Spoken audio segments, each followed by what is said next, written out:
Punalur Mukkadavu ആളുകേറാമലയിൽ rubber മരത്തിൽ ചങ്ങലയിൽ ബന്ധിച്ച നിലയിൽ മൃതദേഹം കണ്ടെത്തിയ സംഭവത്തിൽ ഇന്നലെയാണ് പരിസരങ്ങളിൽ കാട് വെട്ടിത്തെളിച്ച് വ്യാപകമായ പരിശോധന നടത്തിയത്.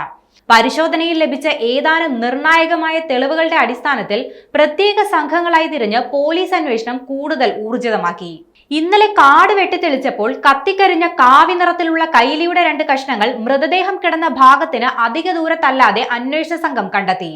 ഇവിടെ നിന്ന് ലഭിച്ച മറ്റ് തെളിവുകളെ സംബന്ധിച്ച് പോലീസ് കൃത്യമായ വെളിപ്പെടുത്തൽ നടത്തിയിട്ടില്ല.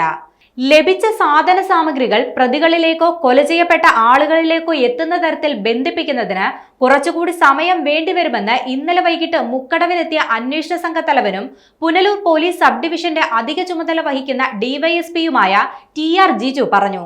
കൊല്ലപ്പെട്ട ആളിനെ കണ്ടെത്താനുള്ള തെളിവുകളാണ് ലഭിച്ചിരിക്കുന്നതെന്നും പറഞ്ഞിട്ടുണ്ട്. കാട് നീക്കം ചെയ്യുമ്പോൾ തെളിവുകൾ ശേഖരിക്കുന്നതിനായി അന്വേഷണ സംഘത്തിലെ 10 പേരെയാണ് ഇന്നലെ നിയോഗിച്ചിരുന്നത്. കാട് വെട്ടിത്തെളിച്ചുള്ള പരിശോധന ഇന്നും തുടരും. ഇതിനിടെ കേസന്വേഷണത്തിന്റെ ഭാഗമായി തമിഴ്നാട്ടിലേക്ക് പോയ 4 സംഘം അവിടെ അന്വേഷണം തുടരുകയാണ്.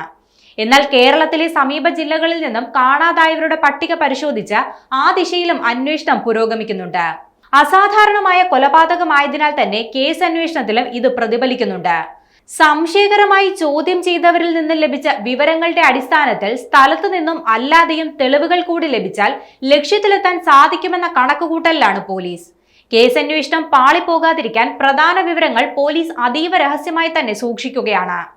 എന്നാൽ ഏറ്റവും തന്ത്രപ്രധാനമായ മുക്കടവ് ഭാഗത്ത് CCTV സ്ഥാപിക്കുന്നതിന് ഇതുവരെ നടപടികൾ ഉണ്ടായിട്ടില്ല.